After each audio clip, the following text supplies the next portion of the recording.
What really happened behind Mitterrand's presidency, France's most deceptive leader? He ruled for 14 years. He lied for every single one of them. While he smiled for the cameras, he was chemically suppressing a terminal cancer known only to him. While he preached austerity to the people, he was burning millions of taxpayer francs to hide a secret wife and child in a government palace. Every handshake was a performance. Every health report was a forgery. The capacity to lie to an entire nation was forged long before the presidency. It began not in Parliament, but in a prison camp. Born into the silent conservative bourgeoisie of Jarnac, Mitterrand learned his first political lesson early. The face is a mask, and emotions are liabilities. This stoicism was forged into iron during the Second World War. In 1940, Sergeant Mitterrand was wounded and captured by the Germans. For 18 months in Stalag 9A, he ceased to be François Mitterrand and became number 27,164. The camp killed the romantic poet and birthed the cold calculator. Survival depended on opacity, hiding true intentions and hoarding information. After 2 failed attempts and brutal beatings, he finally escaped, walking back to a France cut in two. He stepped into the moral fog of the occupation and made a choice that would haunt his legacy. He did not initially run to London, he went to Vichy. He worked as a functionary for the collaborationist regime, organizing aid for prisoners while walking halls where deportation orders were signed. In 1943, he was even awarded the Francisque, a decoration for loyalty to Marshal Pétain. Yet simultaneously, he was building a network for the resistance. He met British agents in the moonlight and forged papers for fugitives under the codename Captain Morland. He lived a life of perfect schizophrenia, dining with collaborators at lunch and plotting with resistance fighters at dinner. He learned that if you control the information, you control reality. He carried this hamartia, this fatal reliance on ambiguity, into the Élysée Palace 40 years later. Back in 1981, the celebrations were dying down, but the pain in the president's body was waking up. It started as a dull ache in his leg, a stiffness in his lower back that he initially dismissed as the fatigue of a grueling campaign. He was 64 years old, an age where aches are expected. But this was different. It was a deep, drilling sensation, like a dog gnawing at the marrow, as he would later describe it to the very few who knew. It was a cruel irony. He had spent 40 years climbing the greasy pole of French politics, surviving scandals, betrayals, and defeats, only to reach the summit and find his body failing him. He could not go to a public hospital. A president cannot be seen to be weak. A president cannot be seen in a waiting room. The paranoia that had served him so well in the war kicked in immediately. He summoned his personal physician, Dr. Claude Gubler, a man who would become the keeper of the Republic's darkest secret. Mitterrand did not ask for a public examination. He organized a clandestine operation. Under a pseudonym, the President of France was smuggled into the Val de Grace military hospital. The staff were vetted. The files were coded. The scans were conducted in silence. The doctors looked at the images of the president's pelvis and spine, and the blood drained from their faces. The results were unequivocal and devastating. Dismissing theories of sciatica or arthritis, the scans revealed the brutal truth: aggressive prostate cancer.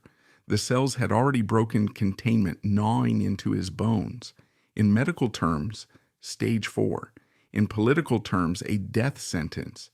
Dr. Gubler had the impossible task of delivering this news to the most powerful man in the country. The prognosis was brutal.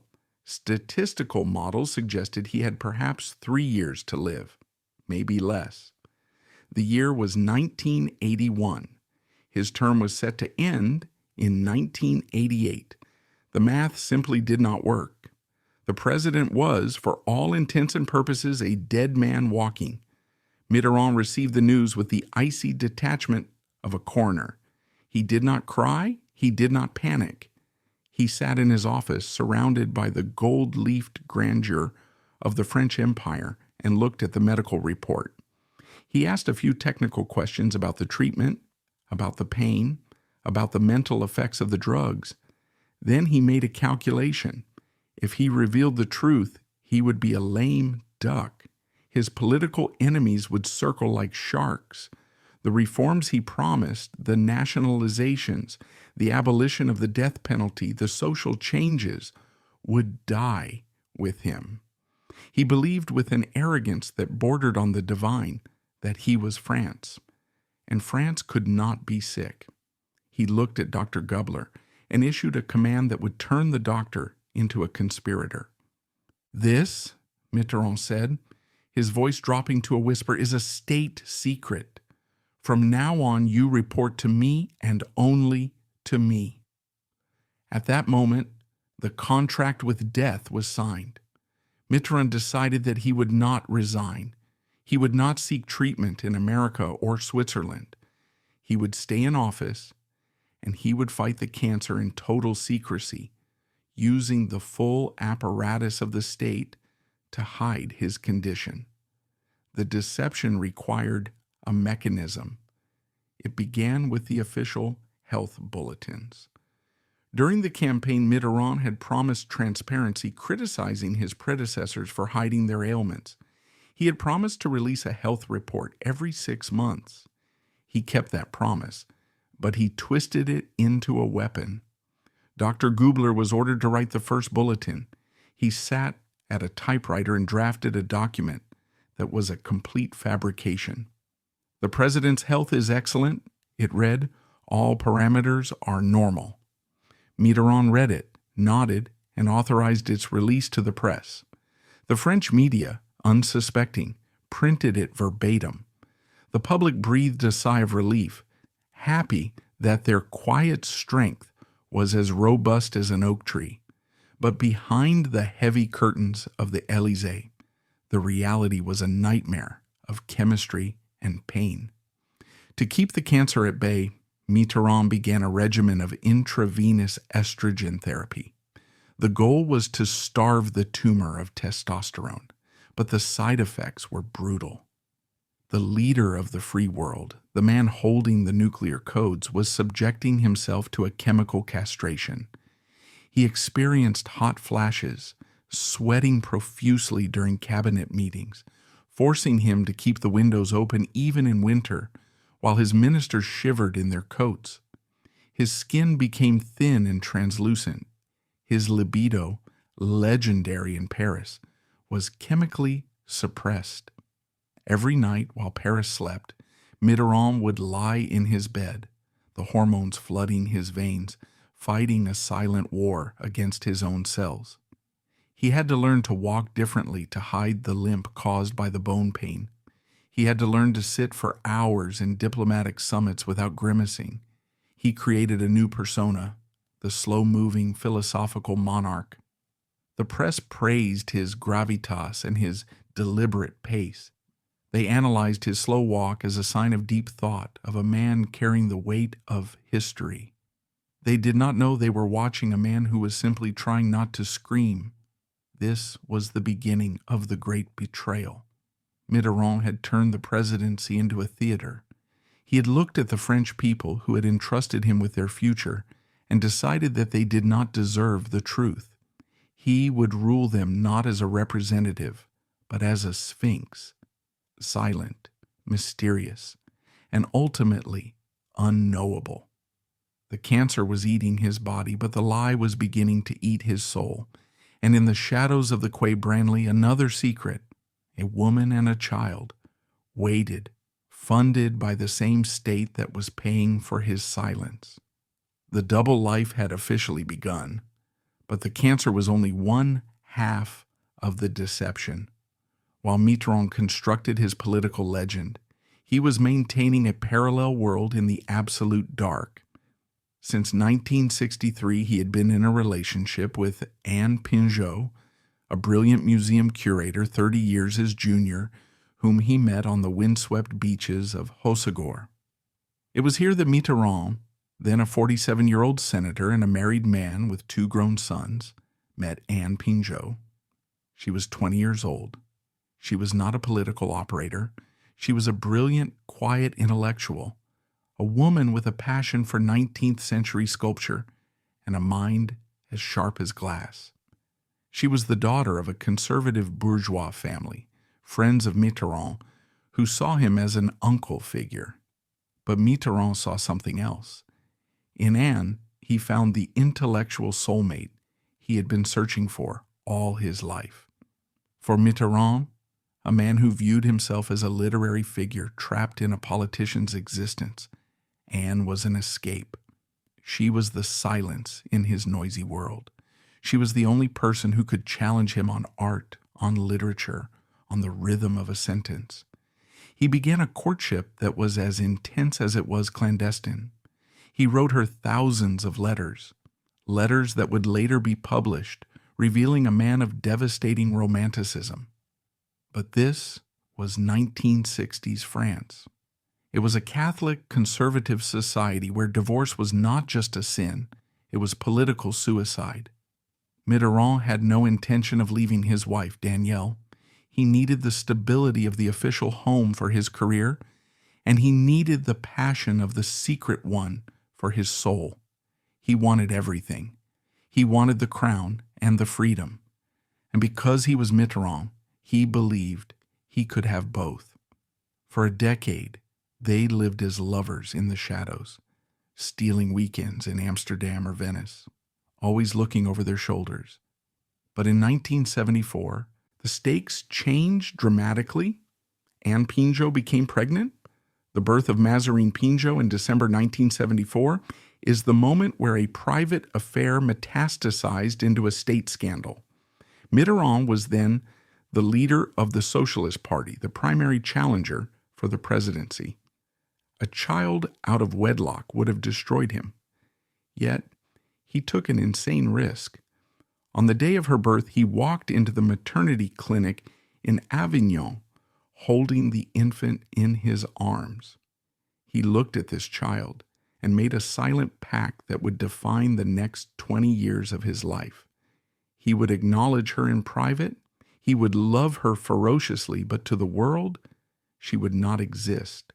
She would be a ghost child. When Mitterrand ascended to the throne in 1981, the problem of his second family shifted from a personal inconvenience to a crisis of national security. Where does a president hide a mistress and a 7-year-old daughter? He cannot rent an apartment under his own name. He cannot check them into hotels. He cannot drive them in his personal car. His solution was breathtaking in its arrogance. He decided that the French Republic would adopt them. He moved Anne and Mazarine into a government-owned residence at number 11, Quai Branly. It was a magnificent annex of the presidential estate, formerly used to house visiting foreign dignitaries and diplomats. It sat on the left bank of the Seine, in the shadow of the Eiffel Tower, behind high stone walls and heavy iron gates. It was a fortress of privilege. For 14 years, while the French people struggled with inflation, unemployment, and austerity, their tax francs were paying for the electricity, the heating, the food, the cooks, and the maintenance of a secret household that officially did not exist. The Republic was unknowingly funding the king's harem, but housing was only the beginning. The president was paranoid. He knew that one photograph, one loose tongue, could bring his presidency crashing down. He needed protection, but he couldn't use the regular police. They talk. He couldn't use the army. They are too rigid. So he turned to the GSPR, the security group for the presidency of the Republic. This unit was created in 1983, ostensibly to protect the president from terrorists, assassins, and kidnappers. It was comprised of the elite, the toughest gendarmes in France, men trained in counterterrorism, sharpshooting, and bomb disposal. Mitterrand took these warriors and repurposed them. He turned the elite commandos of France into high-end babysitters for his secret daughter. For over a decade, the GSPR's primary mission was not protecting the nation. It was protecting the secret of Mazarin. Imagine the absurdity of the scene: armored vehicles with tinted windows, designed to withstand rocket-propelled grenades, idling outside a primary school in Paris.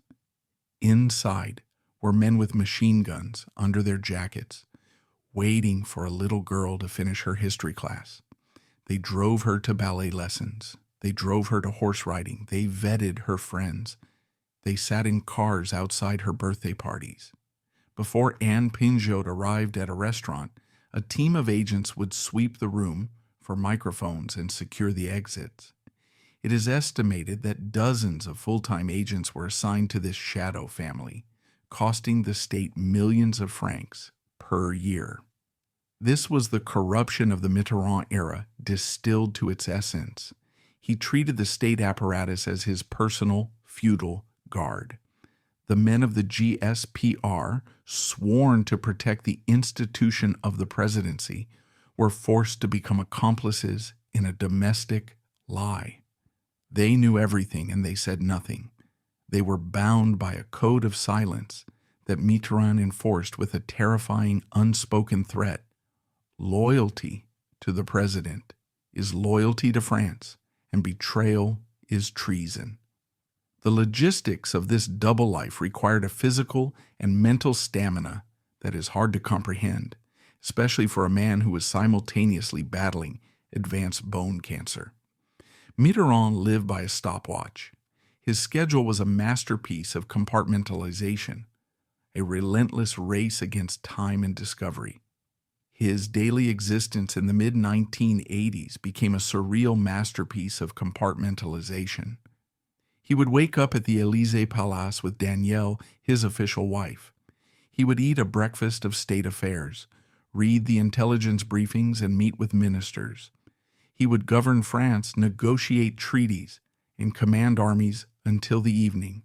Then, as the sun set over Paris, the black Citroën CX would glide out of the palace gates. It would slip through the traffic, cross the bridge, and vanish into the courtyard of Quai Branly. There, the president would vanish. He would take off the mask of the statesman and put on the mask of the father. He would sit at the kitchen table and help Mazarin with her Latin homework, correcting her grammar with the pedantry of a literature professor. He would watch the evening news with Anne, critiquing his own performance. He would pretend for a few hours that he was a normal man living a normal life. Then, late at night, the car would return him to the Élysée, or he would sleep at Quai Branly, guarded by men standing in the hallway listening to the silence of the street. The holidays were a logistical nightmare, a theater of the absurd. Christmas Eve was a choreographed ritual of deception that would have exhausted a healthy man, let alone a dying one. He would spend the early evening with Anne and Mazarin, opening gifts, eating the traditional oyster dinner, and sharing the intimacy of a family unit. Then, checking his watch with military precision, he would kiss them goodbye. He would get into his car, speed to the airport, or drive to the countryside, and arrive at the official family gathering, with Danielle and his sons at their estate in Lache. He would walk through the door, smile, eat a second dinner, and play the role of the patriarch, all while the scent of his other life was still clinging to his clothes. He was a man who wanted to be loved by everyone, but who could never be fully present for anyone. He was a ghost in both houses, haunting his own life. To the outside world, this might sound like a thrilling romance, a spy novel come to life, but for the women involved, particularly for Mazarin, it was a golden cage. Mitterrand loved them, yes, but he also imprisoned them.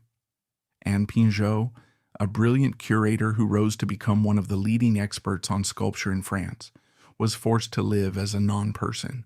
She could not attend state dinners. She could not speak to the press. She could not walk beside the man she loved in public. If they visited a museum together, she had to walk 3 steps behind him, blending into the entourage like a secretary. She was the prisoner of the Quai Branly, waiting for the king to visit, her life suspended in a perpetual state of waiting. And for Mazarin, childhood was a master class in lying. She was taught from the moment she could speak that her father's identity was a nuclear secret.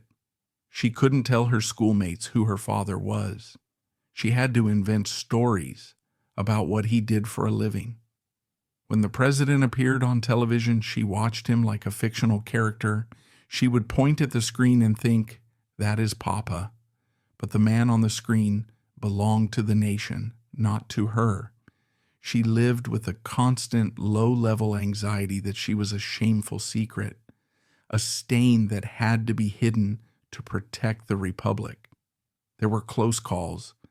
There were moments when the mask almost slipped. Paparazzi would sometimes catch a glimpse of a familiar profile in the back of a sedan. Rumors swirled in the salons of Paris. The phrase, "The president has a daughter," was whispered at dinner parties, but it never made the headlines. This was not just luck, it was enforcement. Mitterrand's control over the French press was absolute. He didn't just use censorship, he used seduction and intimidation. He would invite newspaper editors to private lunches, charm them with his intellect, pour them fine wine, and then drop a subtle, chilling threat. "If you publish this," the implication went, "you are attacking the sanctity of private life. You are attacking France. You will be destroyed." Yet maintaining this deception required a physical and mental stamina that defied belief, especially for a man simultaneously battling advanced bone cancer.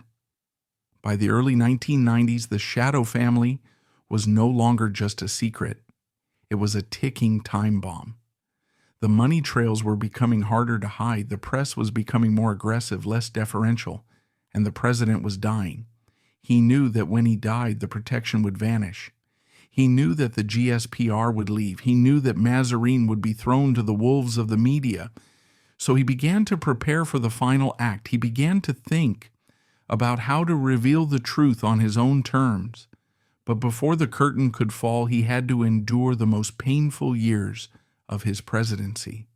He had to rule a fracturing Europe while his own body and his web of lies began to disintegrate. The walls of the Quai Branly could keep the public out, but they could not keep the angel of death from entering. By 1988, François Mitterrand had completed his first 7-year term. He was 71 years old. He had changed the face of France, abolished the death penalty, and navigated the treacherous waters of the Cold War. But inside the gilded cage of the Élysée Palace, a different war was being lost.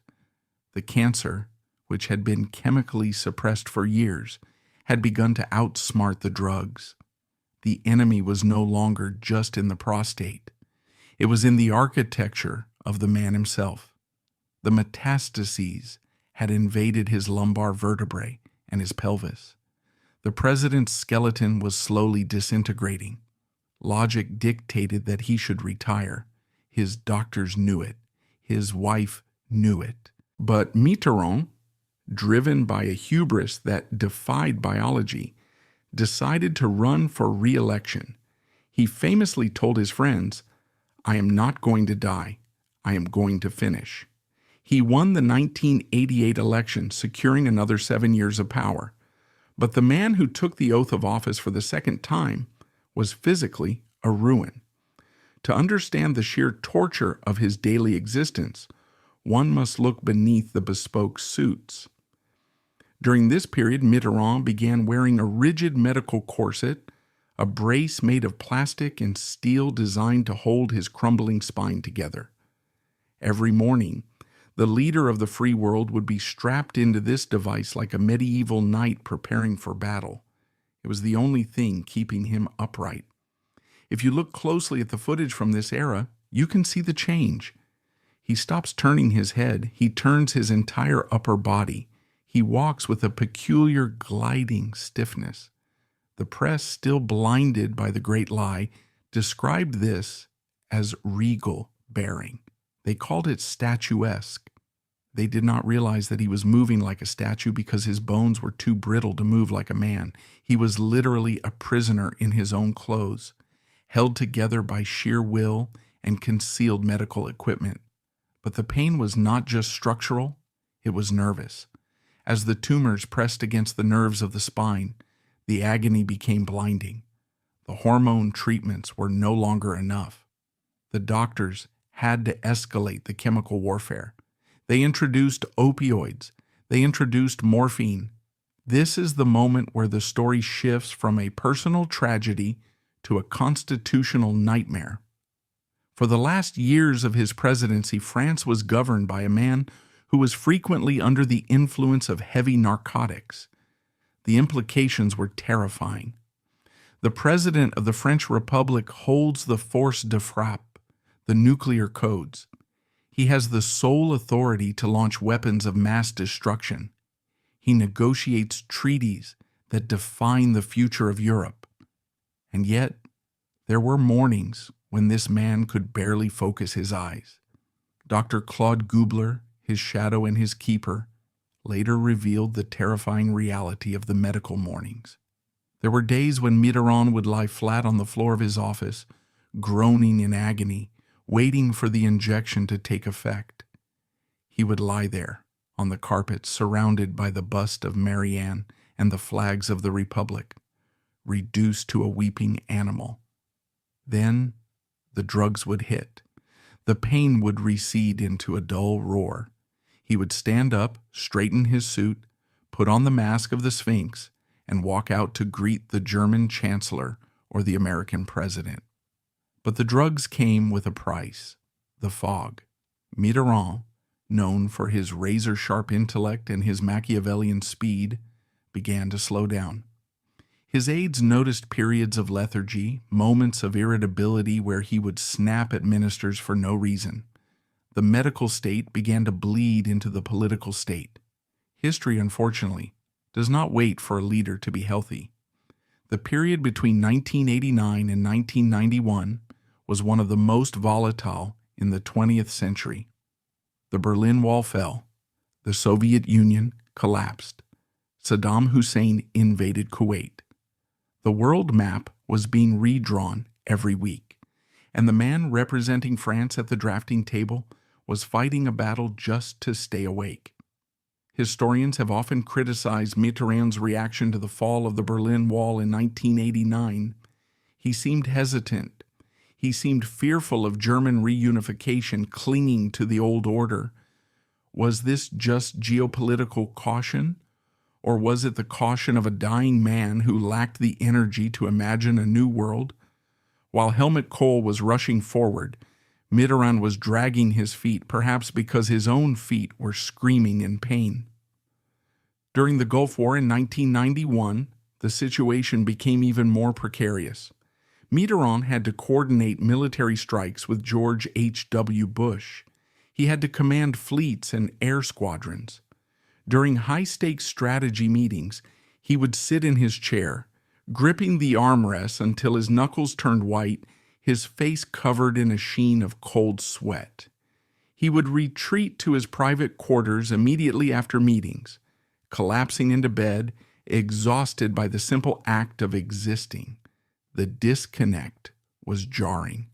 Outside, the Iron Curtain was shattering, and freedom was breaking out across Europe. Inside the Élysée, the atmosphere was suffocating, smelling of antiseptic and decay. The president was jealous of the world.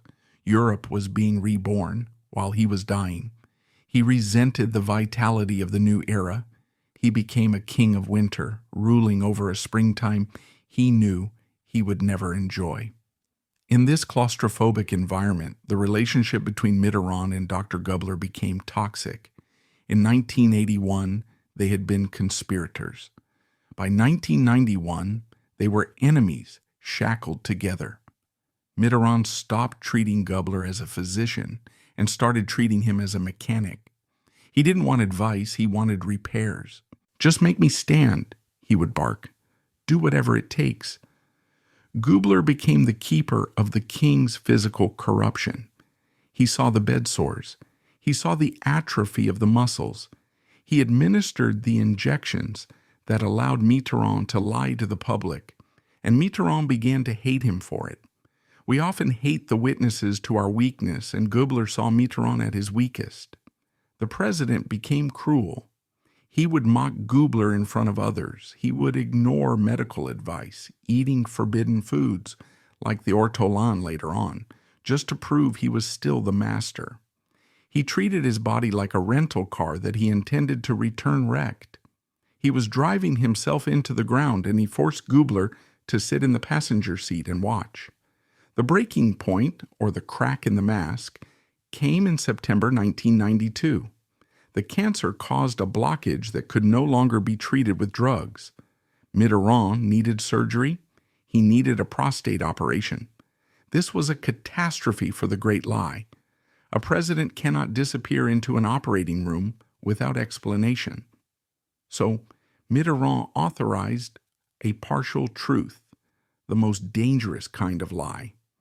He allowed a statement to be released saying he was undergoing surgery for benign prostate hyperplasia, a common non-cancerous condition affecting older men.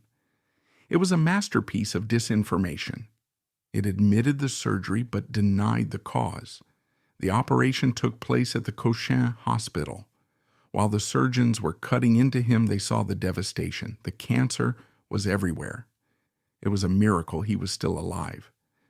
Yet when Mitterrand woke up from the anesthesia, his first instinct was political survival. He ordered the doctors to maintain the fiction, but the surgery changed him. He emerged from the hospital frailer, grayer, and more transparently ill. The gossip in Paris turned from a whisper to a roar. "Look at him," people said. "Look at his skin. Look at his eyes." The mask was slipping. The state secret was becoming an open secret among the elite, even if the general public was still in the dark. This was the beginning of the end. The final 3 years of his presidency, 1992 to 1995, would be as Stations of the Cross, a slow, agonizing march toward the grave, performed on live television. The Sphinx was no longer guarding a riddle. He was guarding a corpse. And as the pain mounted, Mitterrand began to retreat further into himself, preparing for his final, most shocking acts of defiance. He had ruled by pain. Now, pain was ruling him. By 1993, the air inside the Élysée Palace had become unbreathable. It no longer smelled of rose gardens and socialist hope. It smelled of sulfur, scandal, and imminent death. The second term of François Mitterrand was collapsing under the weight of its own corruption, and the president himself was becoming a phantom. The man who had swept into power on a wave of moral superiority was now presiding over a regime that was rotting from the head down. The cancer in his bones had become a metaphor for the state itself, brittle, secretive, and eating itself alive. In this atmosphere of twilight, the tragedy of Pierre Bérégovoy stands as the definitive grim parable of the era. Bérégovoy was Mitterrand's prime minister, a man of humble origins, a former metalworker who had risen through the ranks with the calloused hands of the working class. He believed in the socialist ideal with the fervent, blinding faith of a convert. He was not a cynic like Mitterrand. He was a believer. And perhaps most dangerously, he was loyal to the president to the point of self-destruction. He viewed Mitterrand not just as a boss, but as a secular god. But in the brutal game of French politics, loyalty is often a one-way street. When a financial scandal touched Bérégovoy, a minor loan compared to the millions Mitterrand was secretly funneling to his hidden family. The wolves of the press began to circle. A man of honor, Bérégovoy was devastated. He looked to the Élysée for protection. He looked to the Sphinx for a word of support, a gesture of defense. But the Sphinx remained silent. Mitterrand, obsessed with his own survival and his own secrets, calculated that Bérégovoy was expendable. He let the press devour his most faithful servant, watching the carnage with a detachment that chilled even his closest aides. On May 1st, 1993, Labor Day, a cruel irony for a man of the left, Pierre Bérégovoy walked into a quiet forest near Nevers. He was broken by shame, exhausted by the relentless attacks, and hollowed out by the silence of the man he loved. He took the service weapon from his bodyguard, placed it against his temple, and pulled the trigger. The suicide of a prime minister is a seismic event in any democracy, but Mitterrand's reaction to it revealed the terrifying permafrost that had encased his soul in these final years. At the funeral, the president stood over the coffin of the man he had sacrificed. The nation waited for an apology, or at least a moment of shared culpability. Instead, Mitterrand turned his wrath outward. In a voice trembling not with grief, but with a calculated, simmering rage, he delivered one of the most famous and disturbing lines of his career. He looked at the assembled journalists and judges and declared, "All the dogs of the world have been unleashed against this man." It was a masterstroke of deflection, a piece of rhetorical dark magic. By blaming the dogs, the press, the investigators, the truth-seekers, Mitterrand was not just mourning Bérégovoy, he was preemptively building a firewall around himself. He knew the dogs were not done feeding. He knew they were sniffing around the walls of the Quai Branly. He knew they were catching the scent of his own corruption. The suicide of his prime minister was not a wake-up call for transparency. It was a signal to tighten the perimeter. The president decided that if the ship was sinking, he would be the last one to drown, and he would take anyone down with him to stay afloat. This siege mentality birthed the darkest and most illegal chapter of his presidency, the wiretaps affair. Paranoia is the occupational disease of dictators, but in the early 1990s it infected the heart of the French Republic.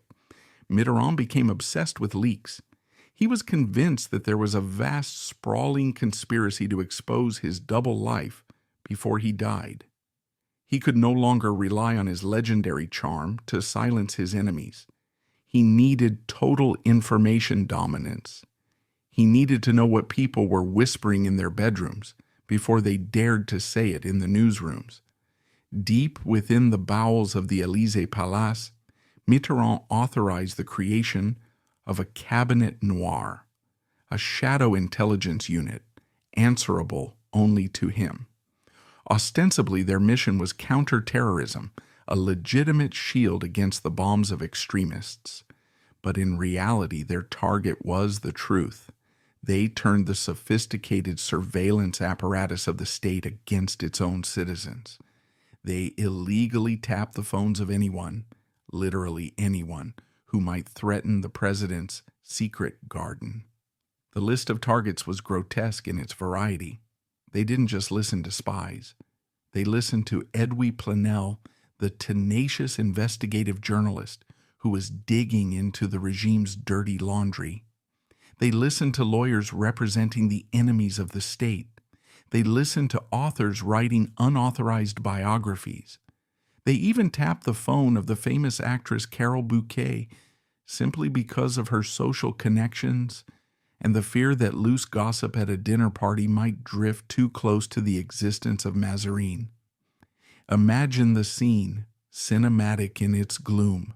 A dying old man, his body ravaged by the spread of cancer, sitting late at night in the ornate office of the president. The rest of Paris is asleep. The only light comes from a desk lamp illuminating a stack of transcripts. Mitterrand sits there, reading the typed records of his citizens' private conversations.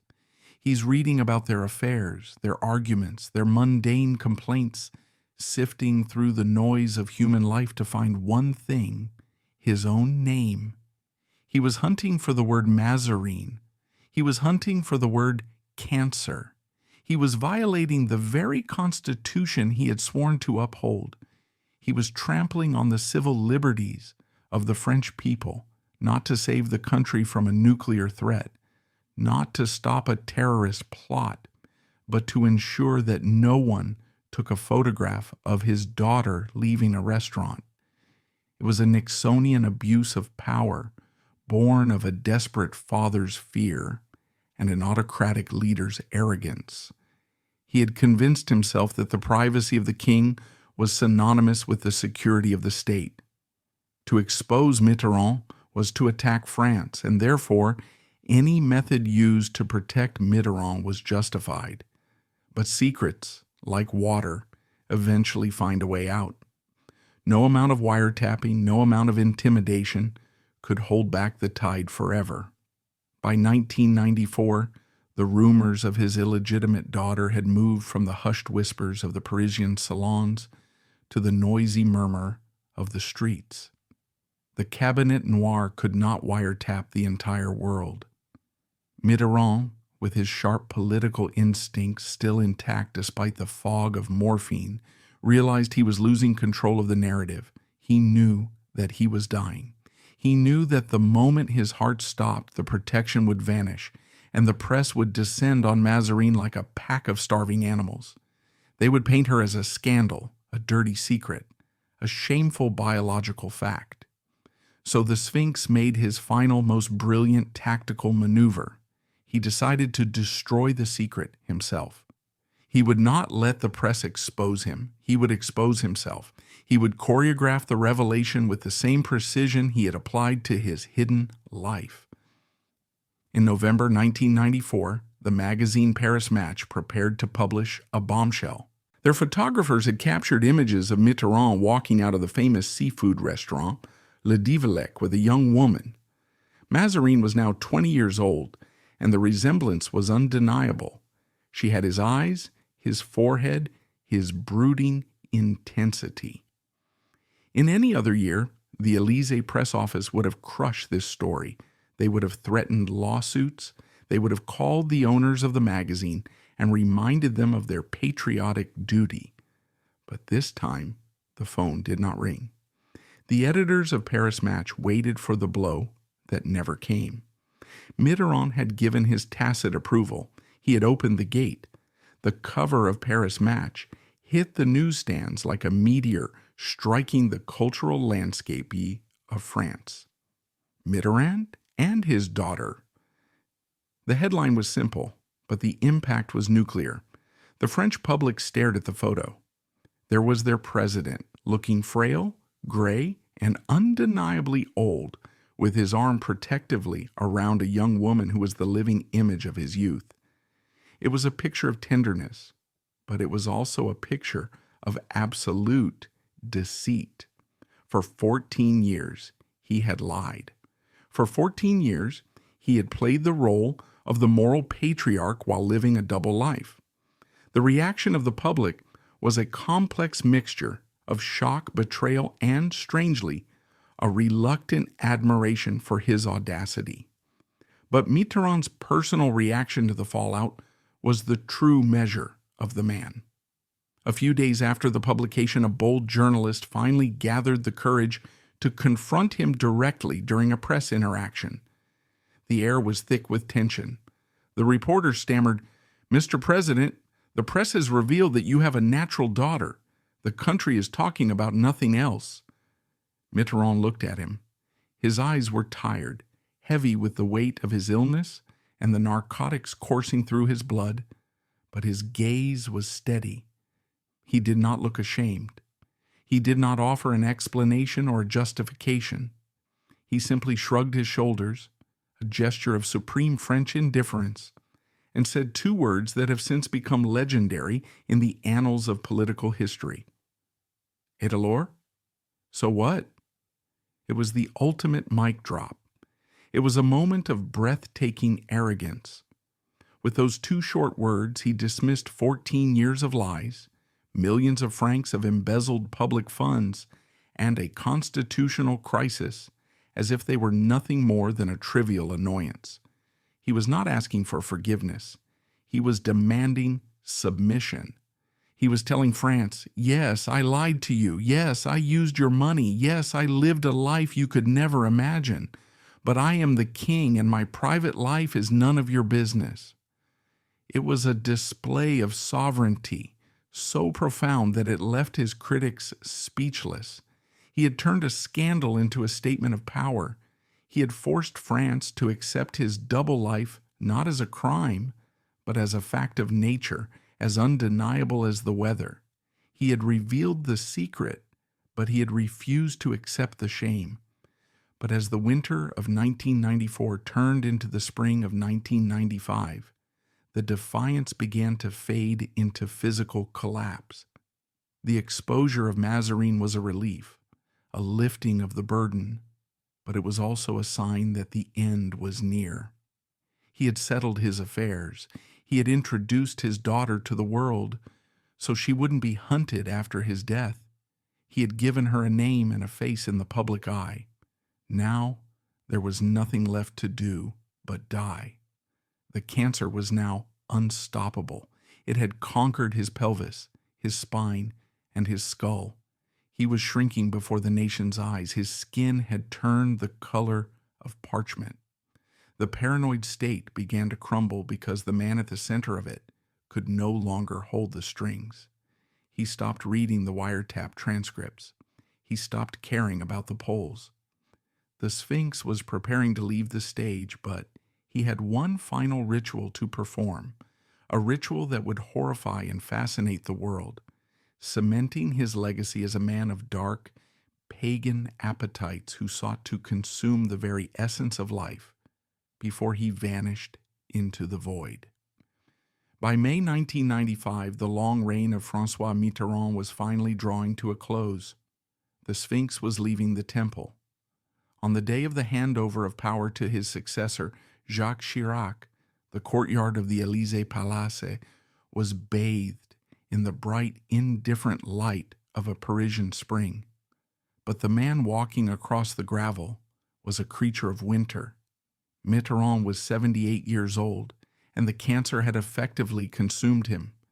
His doctors had urged him to use a wheelchair. They warned him that his spine was so brittle that a single misstep could shatter his vertebrae. But Mitterrand refused. He was a man who lived by symbols, and he would not allow history to remember him as an invalid.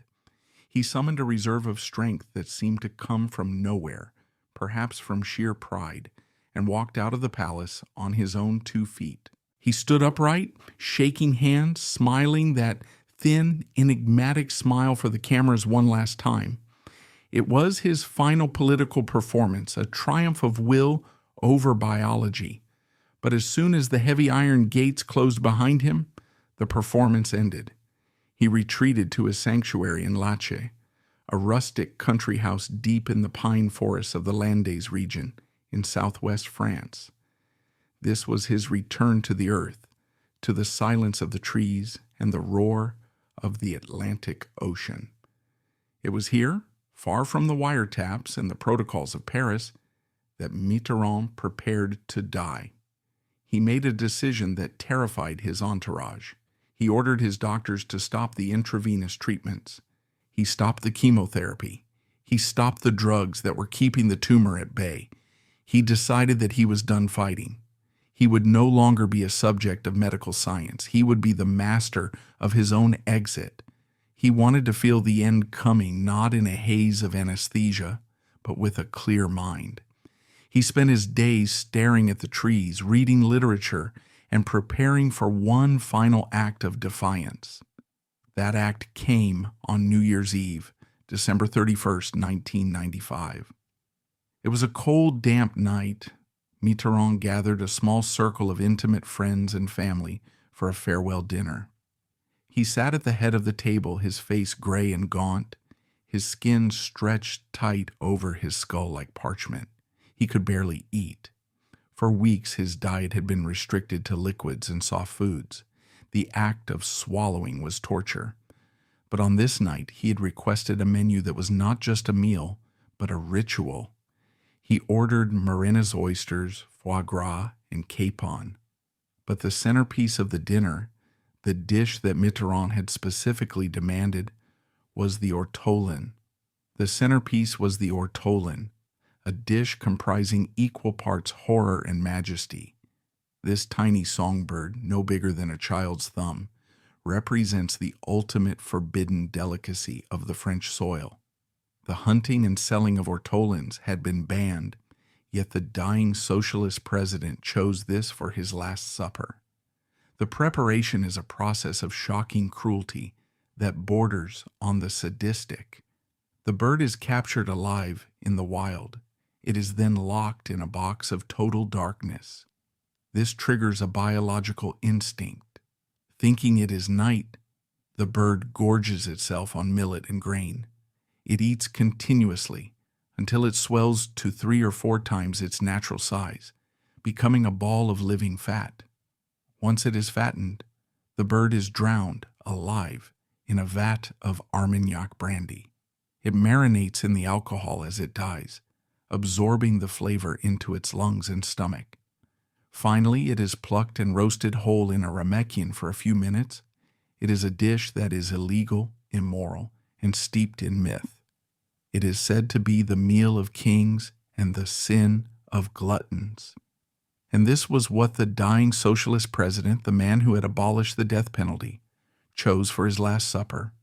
When the dish was served, a silence fell over the room. The tiny birds arrived, sizzling in their own yellow fat, the aroma of roasted meat and brandy filling the air. Mitterrand, who had barely eaten in days, looked at the plate with the eyes of a predator. Then he performed the ritual. In the tradition of eating ortolan, the diner must cover their head with a large white linen napkin. There are 2 reasons given for this custom. The first is sensory. The napkin traps the aromas, creating a private chamber of scent where the diner can inhale the essence of the bird without distraction. The second reason is theological. It is said that the diner must hide their face to shield the shame of such a decadent and cruel act from the eyes of God. Mitterrand took the white napkin and draped it over his head. To the guests watching in the candlelight, he looked like a ghost, a figure shrouded in a white veil. Underneath the cloth in the darkness, Mitterrand picked up the scorching hot bird by its beak. You do not cut an ortolan, you eat it whole. You place the entire bird, feet, bones, guts, and all into your mouth. You bite down, and the bird bursts. The hot fat and the bitter entrails mix with the sweet flesh and the sharp sting of the Armagnac. But the most distinct part of the experience is the sound. As you chew, the tiny, delicate bones of the bird crunch and shatter against your teeth. It is a violent, visceral experience. It creates a sound that can be heard by those sitting nearby.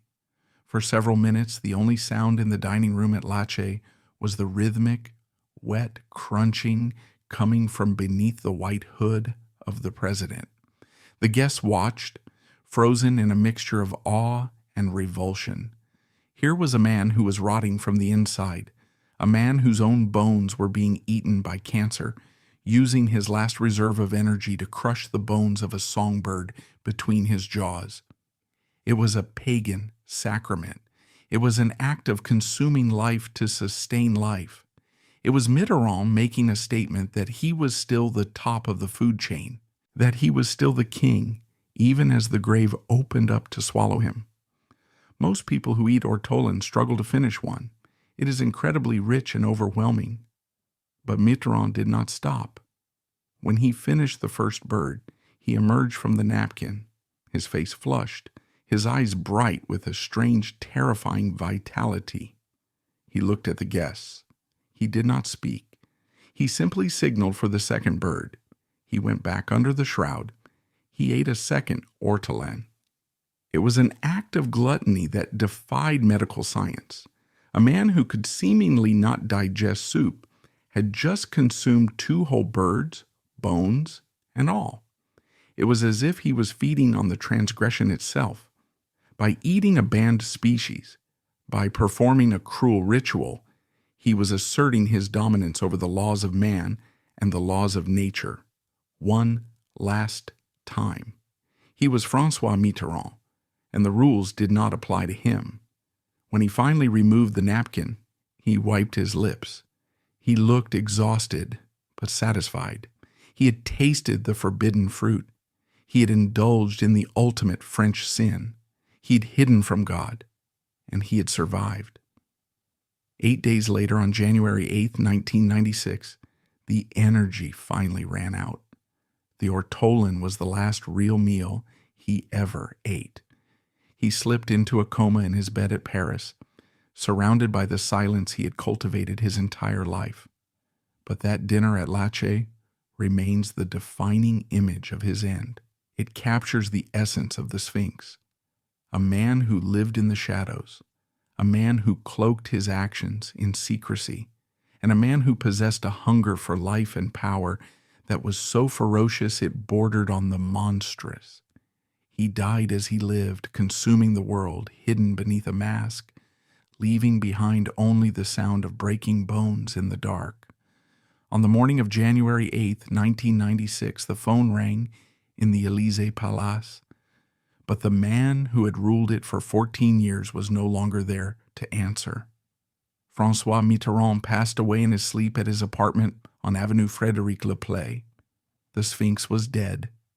The news rippled across France, stopping the nation in its tracks. Flags were lowered to half-mast. World leaders prepared their eulogies, praising him as a visionary, a builder of Europe, and a man of culture. But Mitterrand, true to his nature, had one final scene to direct. He was not content to leave the stage quietly. He had choreographed his own funeral with the same meticulous precision he had applied to his nuclear strategy, and he intended to use his own death to force a final, uncomfortable truth upon the world. The funeral took place on January 11th in Jarnac, the sleepy hometown where his journey had begun 80 years earlier. It was a cold, gray day, the kind of weather Mitterrand loved. The streets were lined with thousands of mourners. The cameras of the world were trained on the church entrance. Everyone knew the rumors. Everyone knew about the second family. But no one expected what happened next. As the funeral procession began, the crowd gasped. Walking behind the coffin were 2 women. On one side was Danielle Mitterrand, the official wife, the first lady of the resistance, the woman who had stood by him since 1944. On the other side was Mazarine Pinjot, the secret daughter, the ghost of the Quai Branly, stepping into the light for the first time in her life. And walking just behind them was Anne Pinjot, the woman who had loved him in the shadows for 30 years. It was a tableau that defied all social conventions. In a bourgeois Catholic country like France, the wife and the mistress do not weep together. But Mitterrand had left specific ironclad instructions in his will. He had demanded their presence. He had forced these 2 separate worlds, which he had kept apart with walls of silence and money for decades, to collide over his open grave. Then came the image that would be seared into the collective memory of France. As they stood by the graveside, Danielle Mitterrand, with a grace that bordered on the saintly, reached out and pulled Mazarine close to her. She embraced the daughter of her husband's lover. It was a gesture of profound reconciliation, but it was also the final victory of François Mitterrand. Even in death, he was controlling the women in his life. He had compelled them to legitimize his duality. By forcing them to stand together, he was telling the nation that his double life was not a shameful secret to be buried, but a complex reality to be honored. He was forcing France to accept him whole, the husband and the lover, the president and the father, the liar and the great man. But while the funeral was a triumph of stagecraft, the aftermath was a brutal reminder of the machinery of power he had left behind. Mitterrand was in the ground, but the state secret was not ready to die. 9 days after the funeral, Dr. Claude Gubler, the physician who had lied for the president for a decade, tried to reclaim his soul. He published a book titled Le Grand Secret, The Great Secret. In it, he broke the Hippocratic Oath and the Code of Silence. He revealed everything. He published the dates of the first cancer diagnosis in 1981. He described the false health bulletins. He described the morphine. He described a president who was ruling Europe while physically incapacitated. Gubler wanted to vindicate himself. He wanted to prove that he was not an incompetent doctor, but a servant following orders. The reaction of the Mitterrand estate was swift and ruthless. The family, still operating with the reflex of the monarchy, sued immediately. They demanded the book be banned. They argued that the violation of medical secrecy was a crime that transcended the public's right to know. And the French state agreed. In a move that shocked civil libertarians, a court ordered the immediate banning of the book. Police were sent to bookstores across Paris to seize copies from the shelves. It was an act of censorship worthy of the 19th century. Even from the grave, Mitterrand's arm was long enough to silence dissent. Dr. Gubler was disgraced, given a suspended prison sentence, and struck off the medical register. The message was chillingly clear. The king's body is sacred. The lie must be protected, even when the truth is staring you in the face. It took years for the ban to be lifted, years for the French public to be legally allowed to read the truth about the man who had governed them. So, what are we to make of François Mitterrand? As the dust settles and history takes its measure, he remains the most enigmatic figure of the 20th century. He was a man of contradictions so deep they constitute a kind of geological fault line in the French psyche. He was a man of the right who became the idol of the left. He was a collaborator with Vichy who became a hero of the resistance. He was a faithful Catholic who lived in sin. He was a man who loved the people but despised the mob. He was a builder who gave Paris the Louvre Pyramid and the Great Arch, monuments of glass and light intended to last forever. Yet he built his own life on a foundation of shadows and deceit. His fatal weakness, his hamartia, was his belief that he was exceptional, that the rules of morality were for ordinary men, not for those chosen by destiny. He believed that to lead France, he had to be France, complex, arrogant, secretive, and enduring. He viewed transparency as a surrender. He believed that a leader without a mask is a leader without power. And perhaps in a terrifying way, he was right. He survived for 14 years. He held the European Union together. He checked the power of a reunified Germany. He left a legacy that shapes the continent to this day. He did all this while dying, while lying, while hiding a second family. He proved that it is possible to be a great statesman and a terrible man at the exact same time. But the cost of his deception was high. He left behind a cynicism that poisons French politics to this day. He taught a generation of voters that power is synonymous with lies. He showed us that when we look at our leaders, we are only seeing a performance, a projection of light on a wall. As we look back at the life of the Sphinx, we are left with a haunting realization. We think we know the people we vote for. We think we know their health, their families, their values. But Mitterrand teaches us that we know nothing. We are merely the audience in a theater, applauding the actor while the real drama happens in the dark, behind the curtain, where the secrets are kept. He took his secrets to the grave, but left behind a haunting question that echoes Whenever a leader smiles at a camera, what is the price of their silence? And what is happening right now in the dark that we will not discover until it is too late? The Sphinx is gone, but the riddle remains.